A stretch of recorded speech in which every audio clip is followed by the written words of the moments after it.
Continuamos con los estudios epidemiológicos observacionales y en esta oportunidad vamos a hablar de los estudios de cohorte. Vamos a ver qué es un estudio de cohorte y cuál es su diseño. Entonces son estudios observacionales. Nuevamente, cuando hablamos de un estudio de tipo observacional es porque el investigador no controla las variables de estudio. Por ejemplo, si estamos probando un medicamento o los efectos de un medicamento, nosotros como investigadores no administramos el medicamento, solamente trabajamos con la cohorte que está consumiendo el medicamento por prescripción médica. Nosotros no, desde el diseño, no se controla la administración de ese medicamento. Son analíticos porque se trabaja entonces normalmente se trabaja con dos cohortes, una cohorte que, en este caso, si estamos probando los efectos de un medicamento, una cohorte que está consumiendo el medicamento y otra que no, o que no está consumiendo el medicamento. Y además son longitudinales. ¿Por qué? Porque vamos observando a lo largo del tiempo, es decir, cada unidad de análisis, en este caso si tenemos participantes, cada participante es analizado en más de una oportunidad, se le hace seguimiento en el tiempo. Y entonces aquí se comparan dos cohortes que se diferencian por su exposición al factor de estudio para evaluar una posible relación causa-efecto. Es lo que estamos diciendo. Si nosotros estamos tratando de determinar las consecuencias en el consumo de un medicamento, por ejemplo, un analgésico, entonces deberíamos trabajar con una cohorte que consume el analgésico por prescripción médica y otra cohorte que se parece a la otra, ¿verdad? Por eso es que son diseños de investigación, porque se parece a la otra cohorte en todas las características, menos en que esa cohorte no está expuesta al factor de estudio, es decir, no consume ese analgésico. El término cohorte entonces se refiere o se utiliza para designar a un grupo de sujetos con una característica o un grupo de características en común, que es el factor de estudio, lo que estamos diciendo. Para mí una cohorte entonces de estudio puede ser los que consumen el medicamento, el analgésico en este caso. Y la otra cohorte es una cohorte que se parece en todas las mismas características, pero que no consume el analgésico. Y entonces la sigo en el tiempo para poder evaluar cuáles son los efectos que va produciendo ese analgésico en la población expuesta y poder decir si hay diferencias entre las dos.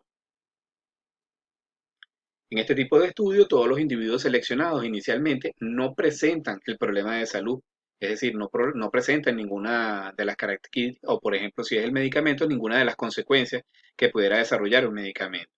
Y se clasifican en función de su exposición o no, es decir, de expuestos o no expuestos al factor de estudio.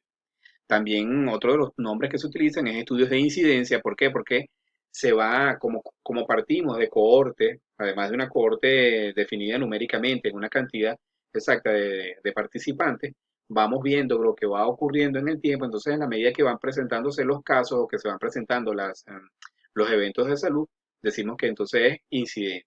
Además, son longitudinales o prospectivos, aunque normalmente estos son características parciales de este tipo de estudios, por eso es mejor llamarlos estudios de cohorte.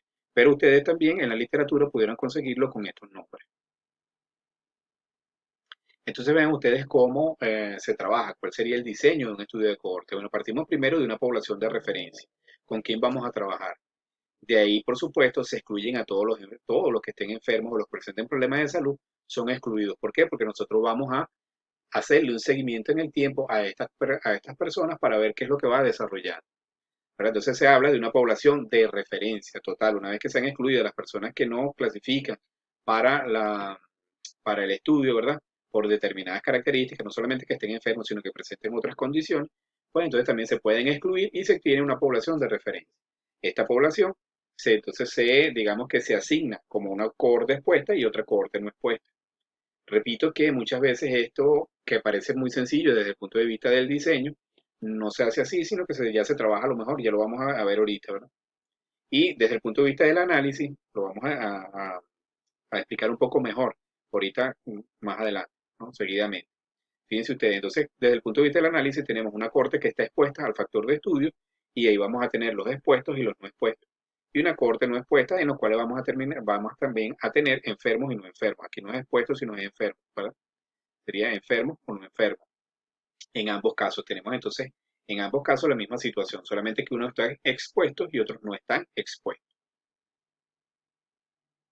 Las ventajas de este tipo de estudios y las desventajas que presentan es que permiten una descripción completa del evento de salud. ¿Por qué? Porque trabajamos con una cohorte que partió en principio sin ningún problema, de una cohorte sana. Permiten estudiar la historia natural de la enfermedad, porque como hacemos seguimiento en el tiempo, pues vamos desarrollando, vamos viendo cómo se va desarrollando el problema de salud a lo largo de el tiempo precisamente. Entonces la historia natural es precisamente la evolución de un problema de salud a lo largo del tiempo, ¿verdad? Cómo se produce ese evento de salud desde su génesis hasta su resolución final. Se obtienen estimaciones de la incidencia del evento de salud. La incidencia, entonces, podemos obtener el número de casos que se producen y si lo relacionamos con la población completa desde la cual parte el estudio, podemos obtener las tasas de incidencia. Permiten estimar directamente el riesgo, porque una vez que podemos tener la incidencia, podemos entonces estimar el riesgo de desarrollar un problema de salud. Recuerden que el riesgo es una medida precisamente de probabilidad. Por ejemplo, si yo digo que en un año de seguimiento, 100 personas expuestas a un medicamento se desarrollaron 5 casos, pues entonces yo divido 5 entre 100, me da 0,05, y si lo multiplico por 100, entonces obtengo que el riesgo de ese evento de salud a las personas que están expuestas a ese medicamento sería del 5%. Y además permite estudiar múltiples factores, porque yo no solamente estoy analizando el factor al que él está expuesto, sino que le hago un seguimiento completo al paciente.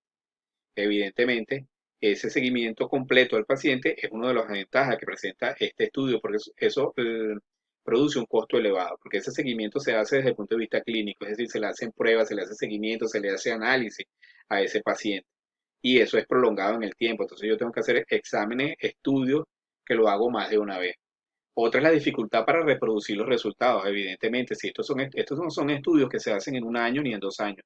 Muchas veces requieren de mucho más tiempo, 2 años, 5 años, 10 años, un estudio. Por ejemplo, los estudios de Framingham, en la población de Framingham, en Boston, en Estados Unidos, tienen alrededor de 60 años y todavía siguen activos. Se hizo sobre una población para determinar precisamente cómo las condiciones de vida naturales afectaban el desarrollo de las enfermedades cardiovasculares. Y ese es un estudio que sigue activo y que ha permitido eh, desarrollar herramientas de precisamente prevención y tratamiento para el desarrollo de este tipo de enfermedades. Entonces, vienen ustedes que estudio que se ha seguido por más de 50 años, por supuesto que es un estudio sumamente costoso y difícil de reproducir sus resultados. Por supuesto, hay una mayor posibilidad de influencia de los sujetos en los resultados porque al saberse que están eh, siendo analizados y estudiados, se comportan de manera diferente. Entonces, esto es otro sesgo que tienen este tipo de estudios y es difícil. Dificultad para investigar enfermedades raras porque tienen una muy baja incidencia, no aparecen normalmente, entonces evidentemente no es útil, no es un tipo de estudio que sea muy útil para este tipo de enfermedades. Y hay mayor posibilidad de pérdida de los sujetos, porque por lo que ya hemos visto, en tiempos prolongados, bueno, pueden fallecer, se pueden mudar, pueden cambiar sus números telefónicos, sus datos de contacto, entonces hay pérdida, hay mucha pérdida o puede haber posibilidad de mucha pérdida de información en este tipo de estudios. Fíjense que con lo que les decía con relación a las cohortes, muchas veces también en la actualidad se puede partir de una sola cohorte, se hace seguimiento y a esa misma cohorte se puede subdividir. También las cohortes pueden ser retrospectivas, que llaman. ¿Por qué? Porque nosotros pudiéramos buscar registros de una población en el pasado. Se utiliza mucho para estudios de tipo, sobre todo para enfermedades de tipo laboral, en las cuales hay registros del ingreso, por ejemplo, de una población de trabajadores a un trabajo en particular. Entonces se le hace seguimiento, ¿verdad? Entonces se trabaja con esa cohorte de personas expuestas. Entonces se busca cómo fue su evolución durante el tiempo. Evidentemente también eso requiere de registros muy confiables para poder hacer este tipo de estudios, pero también digamos que es una variación de los modelos de estudios de cohorte que se pudieran aplicar. Uno también pudiera trabajar con una cohorte de pacientes que tenemos en algunas, por ejemplo, en hospitales, si tenemos el registro completo, pudiéramos trabajar con cohortes de pacientes en función del año, de la edad, del género, etcétera. O sea, pudiéramos entonces trabajar, tenemos modalidades que pudiéramos aplicar para este tipo de estudios.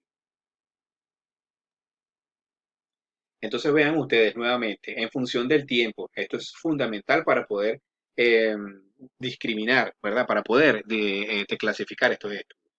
Si aunque, repito, debemos tener claro también que aunque estamos hablando de tiempo, no es el tiempo calendario que nosotros conocemos, sino es en función de cuando se produce la información o cómo se produce la información, ¿verdad? Fíjense que si es en el momento, en un solo momento, entonces es lo que llamamos un estudio transversal.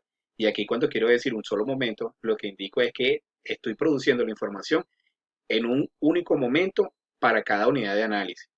Repito, yo puedo hacer un estudio transversal que me tome, por ejemplo, 3 meses recoger toda la información, pero cada una de las unidades de análisis que yo estoy tomando lo hago una sola vez. En el caso de los estudios de casos y controles, yo parto del caso, es decir, identifico los casos, ¿verdad? En función de unos criterios clínicos bien definidos y busco el registro de la información hacia atrás. Por eso se llaman casos y controles y se le dice retrospectivo, porque estoy buscando en el pasado a qué estuvieron expuestos esos casos y esos controles, para ver si ahí está el factor que yo estoy estudiando.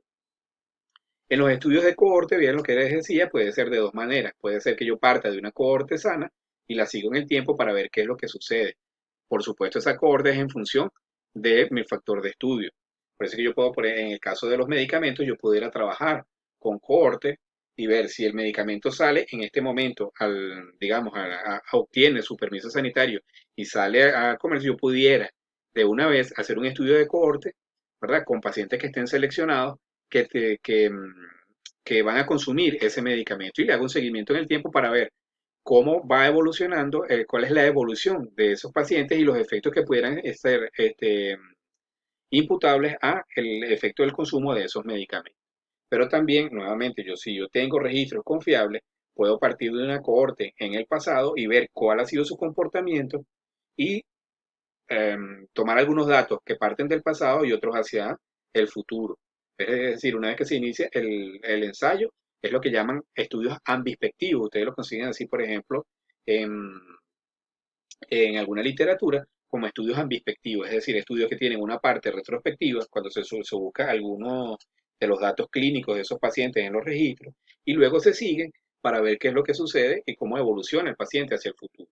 O también puede ser exactamente una corte retrospectiva totalmente. Yo parto de un evento y busco a qué estuvieron expuestos durante toda esa cohorte y veo para analizar si ahí está el factor de estudio que yo estoy analizando o el que es objeto de mi investigación.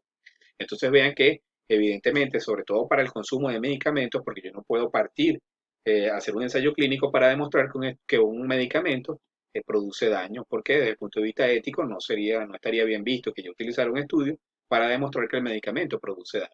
Eso lo puedo hacer entonces con los estudios observacionales. Ahí es donde la utilidad de ellos es fundamental para poder, como modelos de investigación, sobre todo desde el punto de vista farmacoepidemiológico. Continuamos entonces en la próxima clase.